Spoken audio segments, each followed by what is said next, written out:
Allah Subhanahu wa taala memberikan isyarat juga kepada Rasulullah sallallahu alaihi wasallam bahwa kalau orang-orang yang tidak beriman kepada Rasulullah sallallahu alaihi wasallam itu banyak mengandalkan apa yang mereka miliki, mengandalkan harta, mengandalkan jabatan, mengandalkan akal mereka, maka isyarat yang diberikan oleh Allah Subhanahu wa taala di dalam ayat ini, jangan juga sampai ikut seperti mereka.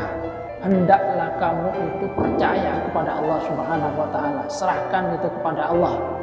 Allah Subhanahu wa taala yang menanggung bahwa itu yang akan mengumpulkan dan membacakan di dalam diri kamu. Allah Subhanahu wa taala yang memberikan jaminan bahwasanya Al-Quran itu akan tetap ada di dalam hati Rasulullah sallallahu alaihi wasallam. Walaupun Rasulullah sallallahu alaihi wasallam tidak bersegera membacanya, tapi menunggu setelah malaikat Jibril selesai membacakan seluruh wahyu yang diturunkan oleh Allah Subhanahu wa taala kepada Rasulullah sallallahu alaihi wasallam. Orang yang tidak percaya kepada wahyu, sebanyak apapun wahyu yang diturunkan oleh Allah Subhanahu wa taala kepada mereka, tetap mereka tidak mau beriman. Tetap mereka tidak mau bergegas untuk menyambut ajakan dari Rasulullah sallallahu alaihi wasallam. Tapi orang yang beriman itu bersegera untuk menyambut datangnya ajakan dari Rasulullah sallallahu alaihi wasallam. Begitu gembira ketika datang wahyu dari Allah Subhanahu wa taala.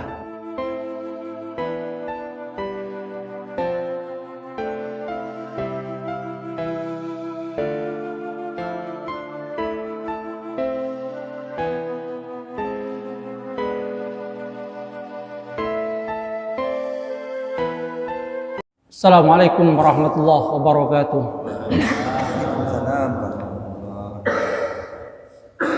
Innal hamdalillah nahmaduhu wa nasta'inuhu wa nastaghfiruh wa na'udzu billahi min shururi anfusina wa min sayyiati a'malina may yahdihillahu fala mudilla lahu wa may yudlil fala hadiya lahu.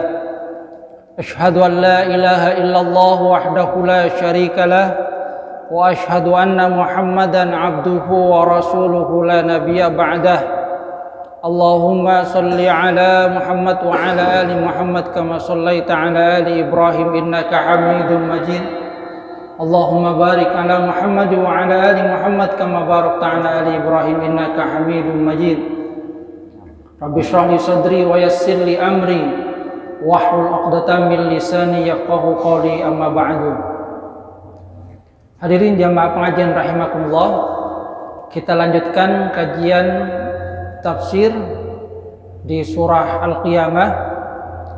Pada pekan yang lalu kita membahas sampai ayat ke-15. Sekarang kita menginjak ke ayat 16, firman Allah Subhanahu wa taala, a'udzubillahi minasyaitonir rajim.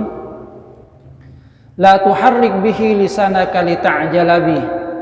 Inna 'alaina jam'ahu wa qur'ana fa idza qara'nahu fattabi' qur'ana. La tuharrik bihi lisanaka lita'jala bih. Jangan gerakkan lisanmu untuk cepat-cepat membaca Al-Quran. Inna 'alaina jam'ahu wa qur'ana. Sesungguhnya atas tanggungan kamilah jam'ahu, mengumpulkan dan membacakannya. Fa idza qara'nahu fattabi' qur'ana. Maka apabila kami telah selesai membacanya, ikutilah bacaannya. Qara'na ya, benar. Qara'nahu fa idza qara'nahu fattabi' qur'ana. Ayat ini turun berkaitan dengan Rasulullah sallallahu alaihi wasallam. Bahwasanya Rasulullah sallallahu alaihi wasallam itu sangat mendambakan wahyu. Ketika turun kepada beliau itu wahyu, beliau bergegas untuk segera menghafalnya. Maka beliau kemudian menggerak-gerakkan lisannya untuk segera menghafalkan, supaya Al-Quran itu ada di dalam hati beliau. Maka kemudian Allah Subhanahu wa taala memberikan petunjuk kepada Rasulullah sallallahu alaihi wasallam. Tidak usah lakukan hal yang seperti itu. Karena ingin cepat untuk membaca Al-Qur'an, ketika malaikat Jibril belum selesai membacakan keseluruhan ayat, Rasulullah sallallahu alaihi wasallam itu sudah bergegas untuk membaca ayat itu. Maka kata Allah Subhanahu wa taala, sesungguhnya atas tanggungan kamilah mengumpulkan dan membacanya. Maka kalau sudah selesai, baru Rasulullah SAW diperintahkan untuk membaca ayat Al-Quran yang diturunkan kepada Rasulullah SAW.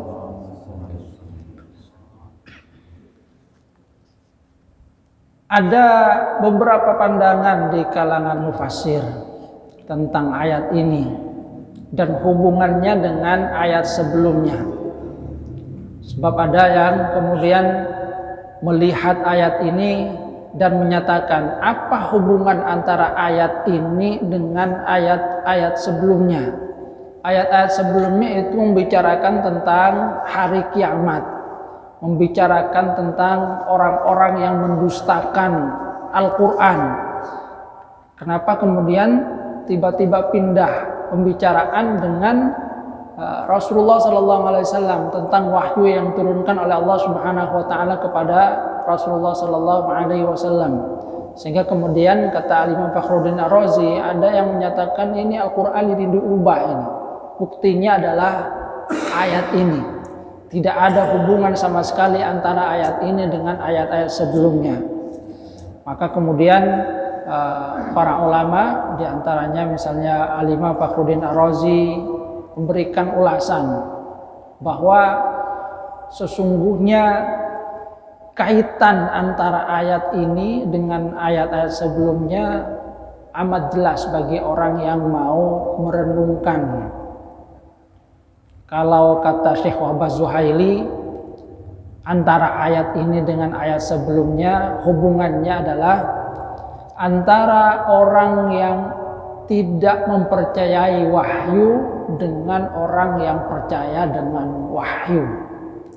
Orang yang tidak percaya kepada wahyu, terhadap wahyu yang diturunkan oleh Allah Subhanahu wa taala kepada Rasulullah sallallahu alaihi wasallam, sebagaimana yang ada di dalam ayat-ayat yang sudah kita bahas, dari ayat pertama tentang hari kiamat, dan kemudian orang-orang yang mendustakan yang kita bahas pada pekan kemarin, bertanya kepada Rasulullah SAW tentang datangnya kiamat, bahkan mengatakan kalaupun saya menyaksikan secara langsung kiamat itu terjadi, saya tetap tidak akan percaya kepada kamu, tidak percaya kepada Rasulullah SAW. Maka kata Syekh Wahbah Zuhaili, kalau di ayat sebelumnya itu membicarakan tentang orang yang tidak percaya kepada wahyu, sehingga walaupun datang wahyu kepada mereka seberapa banyaknya pun tidak akan pernah percaya. Bahkan seperti yang dikatakan bahwa dia tidak akan percaya walaupun kiamat itu dia saksikan dengan sendirinya, dengan mata kepala sendirinya. Maka ayat-ayat ini yang berkaitan dengan Rasulullah SAW itu menggambarkan sikap yang sebaliknya dari orang yang beriman kepada Allah Subhanahu wa taala, yang beriman kepada wahyu. Orang yang beriman kepada wahyu itu segera bergegas untuk menyambut turunnya wahyu. Orang yang beriman kepada Al-Quran, yang beriman kepada Rasulullah SAW itu begitu gembira dengan datangnya wahyu. Bahkan Rasulullah SAW ketika wahyu lama tidak turun kepada beliau itu sedih karena merindukan datangnya wahyu dari Allah Subhanahu wa taala. Jadi menggambarkan, kalau kata Syekh Wahbah Zuhaili, menggambarkan dua sikap yang berbeda ini, antara orang yang tidak percaya kepada wahyu dan orang yang percaya kepada wahyu. Orang yang tidak percaya kepada wahyu, sebanyak apapun wahyu yang diturunkan oleh Allah Subhanahu wa taala kepada mereka, tetap mereka tidak mau beriman. Tetap mereka tidak mau bergegas untuk menyambut ajakan dari Rasulullah sallallahu alaihi wasallam. Tapi orang yang beriman itu bersegera untuk menyambut datangnya ajakan dari Rasulullah sallallahu alaihi wasallam. Begitu gembira ketika datang wahyu dari Allah Subhanahu wa taala. Itu kalau kata Syekh Wahbah Zuhaili. Kalau kata Imam Fakhruddin Ar-Razi, ada banyak kalau kemudian mau dikaitkan juga antara ayat-ayat sebelumnya dengan ayat-ayat ini. Apa itu? Di antaranya bahwa di dalam ayat ini Allah Subhanahu wa taala mengisyaratkan bahwa al-ajalah di situ.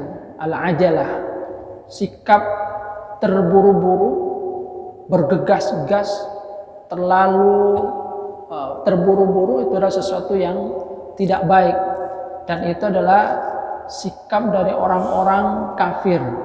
Karena kemudian di dalam lanjutan ayat ini Allah Subhanahu wa taala menyatakan kalla bal tuhibbunal ajilah. Orang-orang yang tidak beriman kepada Allah Subhanahu wa taala itu tuhibbunal ajilah. Itu tidak berimannya bukan karena apa? Karena terlalu mencintai al-ajilah. Al-ajilah itu adalah dunia yang tampak di depan mata mereka. Sementara al-ajilah atau al-akhirah itu adalah sesuatu yang masih lama. Jadi masih lama. Yang ada di depan mata manusia itu adalah al-ajilah, yang cepat datangnya, yaitu dunia ini. Maka ayat ini kaitannya itu adalah juga bahwa orang-orang yang tidak percaya terhadap hari kiamat, tentang hari pembalasan, karena mereka sangat mencintai al-ajilah. Sehingga sifat al-ajalah, terburu-buru, itu adalah satu hal yang tidak baik. Bahkan di dalam beragama pun terlalu terburu-buru itu adalah sesuatu yang tidak baik. Karena yang namanya perubahan itu memang tidak kemudian harus dipaksakan 180 derajat harus berubah hari ini. Ini yang pertama kalau kata Imam Fakhruddin Ar-Razi. Kemudian yang kedua, di dalam ayat ini Allah Subhanahu wa taala memberikan isyarat juga kepada Rasulullah sallallahu alaihi wasallam. Apa isyaratnya? Bahwa kalau orang-orang yang tidak beriman kepada Rasulullah sallallahu alaihi wasallam itu banyak mengandalkan apa yang mereka miliki, mengandalkan harta, mengandalkan jabatan, mengandalkan akal mereka, maka isyarat yang diberikan oleh Allah Subhanahu wa taala di dalam ayat ini, jangan juga sampai ikut seperti mereka. Yaitu apa? Ketika menggerakkan bibir untuk bersegera menghafal, itu nantinya akan membuat Rasulullah ataupun juga umatnya kalau melakukan yang seperti itu akan lebih mengandalkan usahanya sendiri, terburu-buru, kemudian berpandangan bahwa kalau tidak terburu-buru seperti ini saya nggak hafal itu. Maka sesungguhnya di dalam ayat ini kemudian Allah Subhanahu wa taala, kata Imam Fakhruddin Ar-Razi, itu memberikan pelajaran kepada Rasulullah sallallahu alaihi wasallam, hendaklah kamu itu percaya kepada Allah Subhanahu wa taala, serahkan itu kepada Allah. Allah Subhanahu wa taala yang menanggung bahwa itu yang akan mengumpulkan dan membacakan di dalam diri kamu. Allah Subhanahu wa taala yang memberikan jaminan bahwasanya Al-Quran itu akan tetap ada di dalam hati Rasulullah sallallahu alaihi wasallam. Walaupun Rasulullah sallallahu alaihi wasallam tidak bersegera membacanya, tapi menunggu setelah malaikat Jibril selesai membacakan seluruh wahyu yang diturunkan oleh Allah Subhanahu wa taala kepada Rasulullah sallallahu alaihi wasallam melalui perantaraan malaikat Jibril. Maka kemudian Rasulullah sallallahu alaihi wasallam setelah itu memang segera menghentikan apa yang menjadi kebiasaan sebelumnya.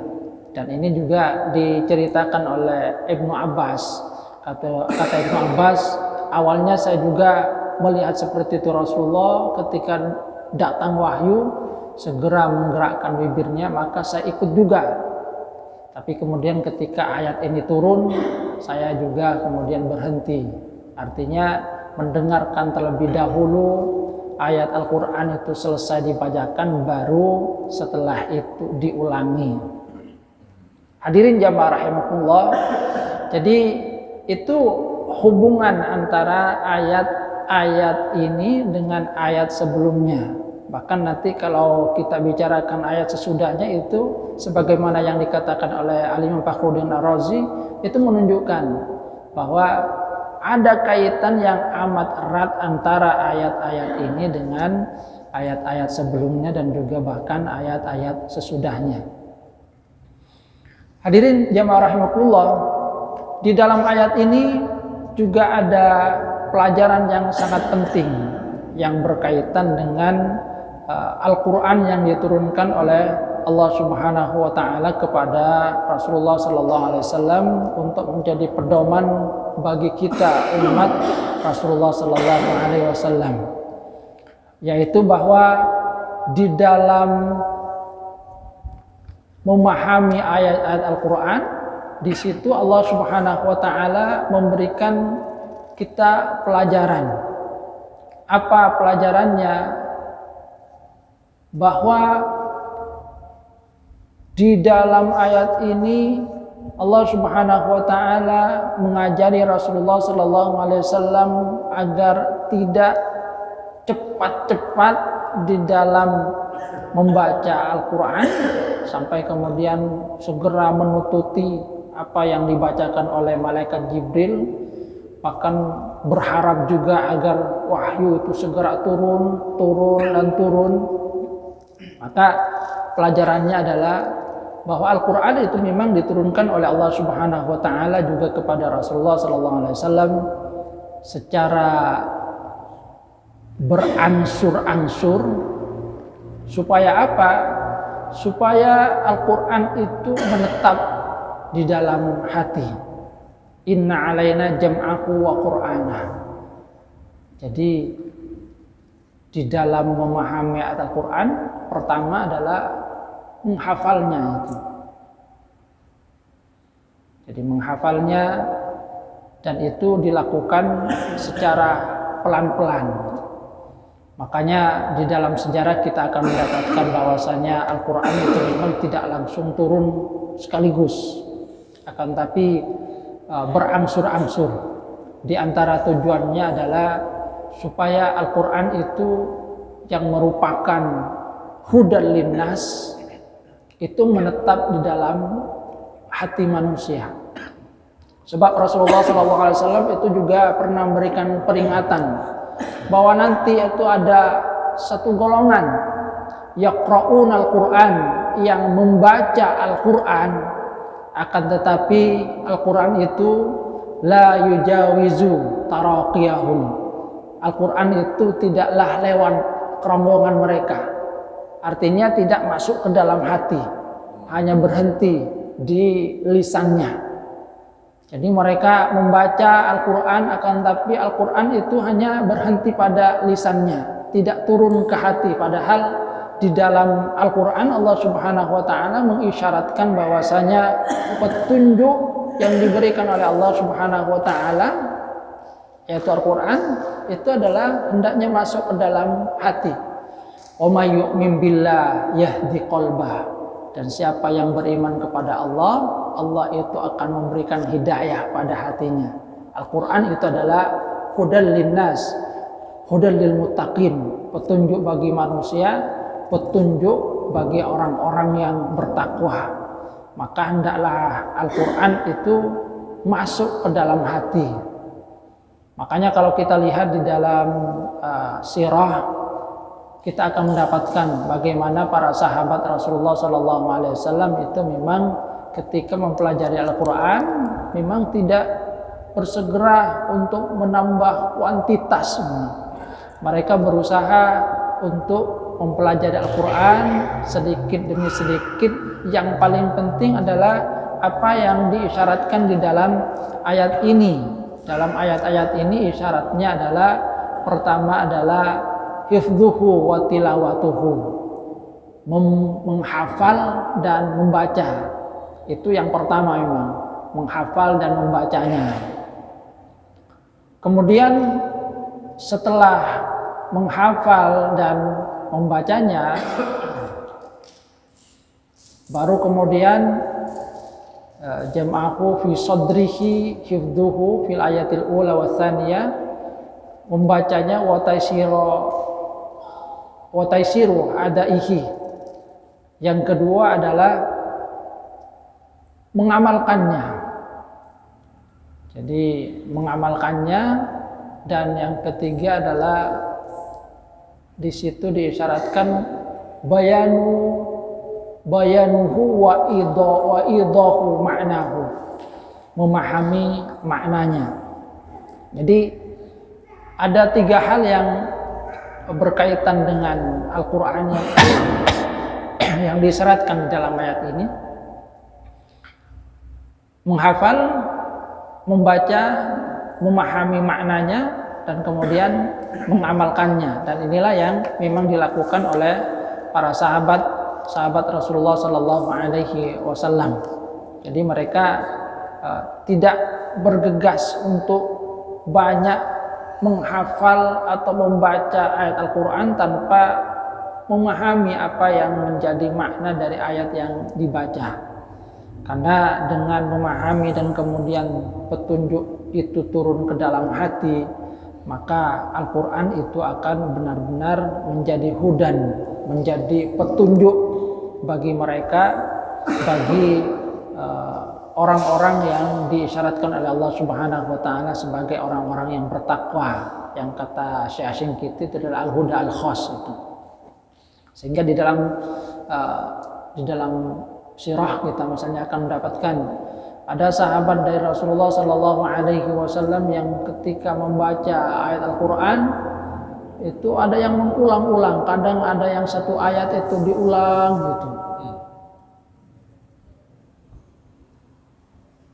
Ada seorang sahabat pernah melewati rumah dari Asma binti Abu Bakar, membaca 2 ayat itu. Pergi ke pasar itu, pulang dari pasar itu masih mendengar yang dibaca kok masih ayat yang tadi itu. Jadi diulang-ulang. Kenapa mengulang-ulangnya? Di antaranya adalah untuk merenungkan makna dari ayat yang dibaca itu. Saya punya seorang guru yang beliau katakan, saya kalau baca Al-Quran mungkin beda dengan kalian. Saya kalau baca kadang satu ayat itu 1 jam baru selesai itu. Karena sambil tadi tadabbur, jadi membaca ayat itu kemudian ya sambil merenungkan apa sebetulnya makna yang terkandung di dalam ayat itu. Jadi bukan hanya sekedar membaca selesai, akan tetapi memang merenungkan itu. Ya paling tidak seperti halnya yang dilakukan oleh Rasulullah Sallallahu Alaihi Wasallam itu. Rasulullah kan di dalam riwayat dikatakan bahwasanya beliau itu ketika membaca Al-Quran, saat melewati ayat-ayat yang berbicarakan tentang rahmat, beliau itu berdoa kepada Allah Subhanahu Wa Taala agar diberikan rahmat itu. Jadi saat membaca ayat-ayat yang berkaitan tentang rahmat, Rasulullah itu berdoa mudah-mudahan rahmat itu dikaruniakan oleh Allah Subhanahu wa taala kepada beliau. Ketika melewati ayat-ayat yang berkaitan dengan azab, maka Rasulullah memberikan contoh, beliau mohon perlindungan kepada Allah Subhanahu wa taala agar dijauhkan dari azab itu. Jadi artinya membaca ayat Al-Qur'an tapi juga memahami apa yang ada di dalam ayat itu, sehingga makna yang dipahami itu diharapkan bisa turun ke hati, benar-benar menjadi petunjuk bagi mereka, benar-benar menjadi petunjuk di dalam kehidupan. La tuharrik bihi lisanaka lita'jala bih, inna alaina jam'ahu wa qur'ana fa idza qara'nahu fattabi' qur'ana tsumma inna 'alaina bayana. Ini juga merupakan satu mukjizat yang diberikan oleh Allah Subhanahu wa taala kepada Rasulullah sallallahu alaihi wasallam. Bahwasanya Rasulullah sallallahu alaihi wasallam itu memang sudah dijamin oleh Allah Subhanahu wa taala. Begitu mendengarkan ayat Al-Qur'an dibaca oleh malaikat Jibril, oleh itu langsung hafal. Jadi langsung hafal karena memang sudah dijamin oleh Allah Subhanahu wa taala, inna alaina jam'ahu wa qur'ana. Jadi itu hubungannya, hubungan kemudian beberapa makna yang bisa jadikan pelajaran dari turunnya ayat ini kepada Rasulullah sallallahu alaihi wasallam.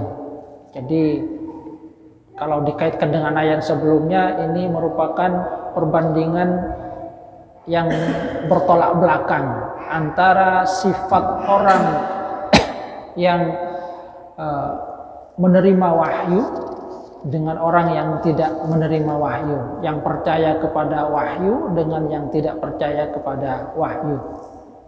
Tsumma inna alaina bayana. Kalla bal tuhibbunal ajilah wa tadarunal akhirah.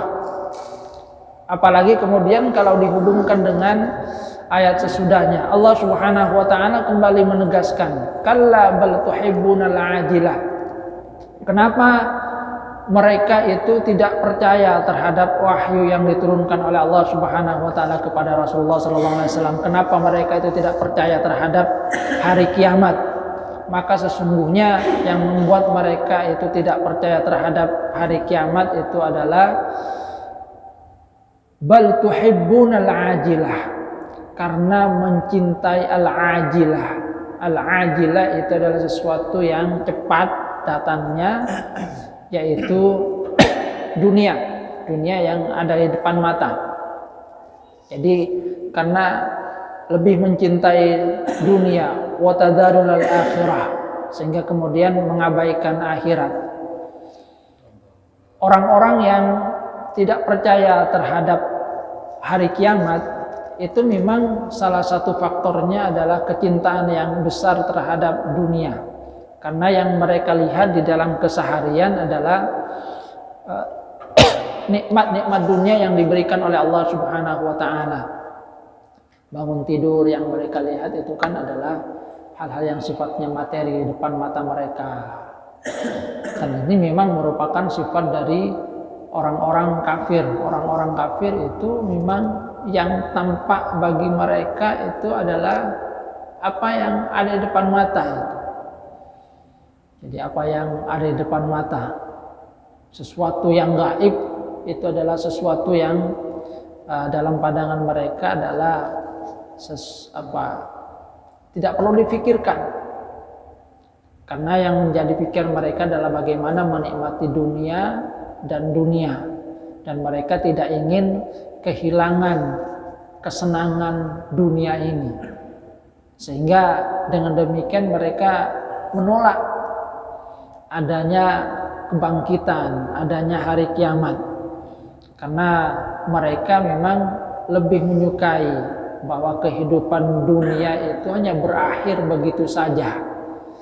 Ketika dunia itu berakhir begitu saja, tidak ada hari akhirat, tidak ada pertanggungjawaban dari apa yang dilakukan oleh manusia semasa hidup di dunia, maka mereka itu akan bebas untuk bersenang-senang. Tapi kalau kemudian ada pertanggungjawaban terhadap segala perbuatan manusia, itu yang akan membuat orang terkekang. Makanya kan dikatakan bahwa dunia itu adalah surga bagi orang-orang kafir. Kenapa surga? Ya karena bagi mereka dunia itu adalah tempat untuk bersenang-senang. Jadi surga bagi orang-orang kafir, dunia adalah tempat untuk bersenang-senang, memuaskan hawa nafsunya, tidak peduli apapun yang akan terjadi, yang penting bagi mereka nafsu mereka tersalurkan, ambisi mereka terpenuhi, tidak kemudian mereka pikirkan apa yang akan terjadi berikutnya. Wa tadarrul akhirah. Jadi itu yang membuat orang-orang kafir itu tidak percaya terhadap datangnya hari kiamat, tidak percaya akan kebangkitan. Kalla bal tuhibbunal ajila wa tadharunal akhirah.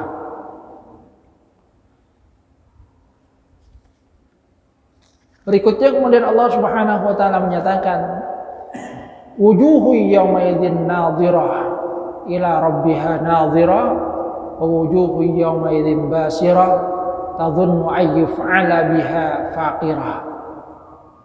Allah Subhanahu wa taala kemudian memberikan peringatan kepada manusia bahwa sikap yang berbeda itu nantinya akan membuahkan hasil yang berbeda. Mereka yang percaya kepada hari kiamat dan melakukan amal baik di dalam kehidupan dunia untuk persiapan hari akhir, dan orang-orang yang tidak percaya terhadap hari akhir sehingga kemudian tidak mempersiapkan diri, nanti itu hasilnya akan berbeda.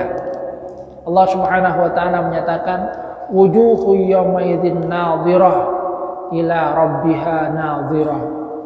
Wajah-wajah pada hari itu bersinar, dan ini adalah wajah orang-orang yang beriman kepada Allah Subhanahu wa taala. Wujuhu yawma idzin nadhirah ila rabbiha nadhirah. Mereka melihat kepada Tuhan mereka. Jadi muka bersinar melihat Allah Subhanahu wa taala. Walaupun di sini kemudian ada perdebatan di kalangan mufassir makna dari ila rabbiha nadhirah. Ada yang menyatakan bahwasanya sebagaimana yang disyaratkan di dalam hadis oleh Rasulullah sallallahu alaihi wasallam, bahwasanya kata Rasulullah, kita akan melihat Allah Subhanahu wa taala kama taranal qamar, sebagaimana melihat bulan. Tapi kalau orang-orang Mu'tazilah menyatakan maknanya adalah nadhirah di situ adalah muntazirah, menunggu rahmat atau pahala dari Allah Subhanahu wa taala. Di antara mufassir yang mendukung mereka adalah Mujahid. Mujahid juga menyatakan bahwa maknanya itu adalah muntazirah sawabillah, menunggu datangnya rahmat dari Allah Subhanahu wa taala. Namun ada juga yang menyatakan sudahlah, tidak usah memperpanjang perdebatan tentang itu. Maknanya adalah nanti kita serahkan kepada Allah, kepada Rasulnya. Yang penting di dalam Al-Quran seperti itu, mau temu laku hari kiamat. Yang penting imannya seperti itu. Apakah nanti benar-benar melihat ataukah hanya maknanya adalah sebagaimana yang dikatakan oleh orang Mu'tazilah. Kalau kata Mu'tazilah tidak mungkin, karena di dalam Al-Quran itu dikatakan laisa kamitslihi syai'un. Allah Subhanahu wa taala tidak serupa dengan apapun. La tudrikul absar wa huwa yudrikul absar.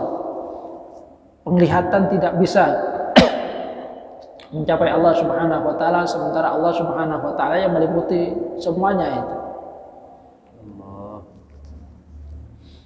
Namun dalam hadis-hadis itu sudah dijelaskan bahwasanya Rasulullah SAW menyatakan kalian akan melihat Allah Subhanahu wa taala sebagaimana melihat bulan.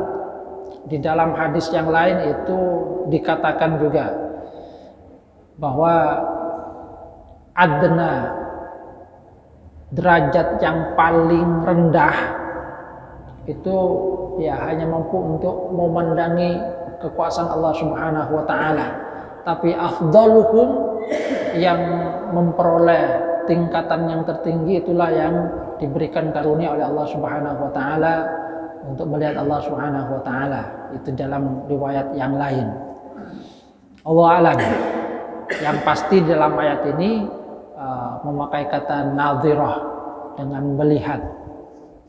Namun yang paling penting di sini adalah bahwa ada balasan yang berbeda yang diberikan oleh Allah Subhanahu wa taala kepada orang-orang yang beriman kepada Allah Subhanahu wa taala dengan orang-orang yang tidak beriman.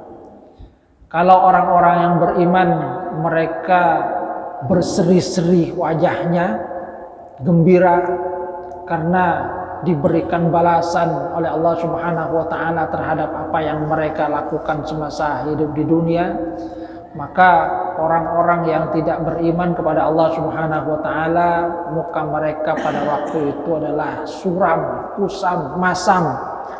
Wujuhu yawma idzin basirah, tadhunnu ayyuf'ala biha faqirah.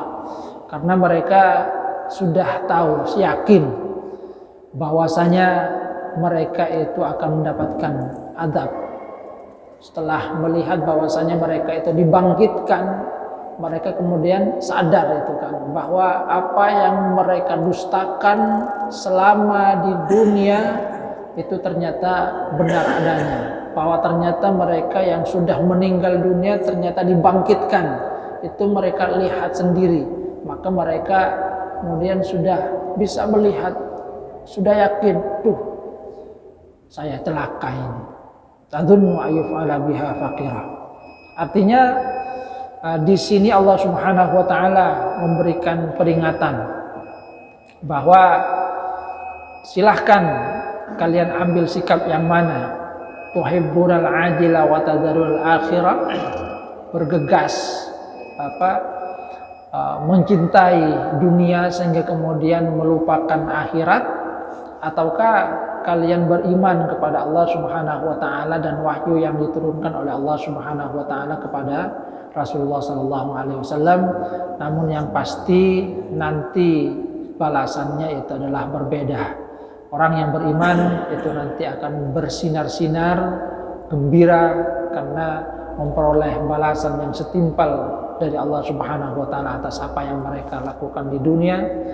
Sementara orang yang tidak beriman itu akan kusam, masam mukanya karena mereka tahu bahwa sebentar lagi mereka akan menerima azab dari Allah Subhanahu wa taala. Pelajaran penting yang lainnya seperti yang disampaikan tadi, bahwa di dalam mempelajari Al-Qur'an itu jangan kemudian ingin langsung sekaligus hari ini 30 juz selesai, tapi yang paling penting adalah bagaimana memahami sedikit demi sedikit, menghafal sedikit demi sedikit dengan memahami maknanya dan kemudian mengamalkan di dalam kehidupan sehari-hari.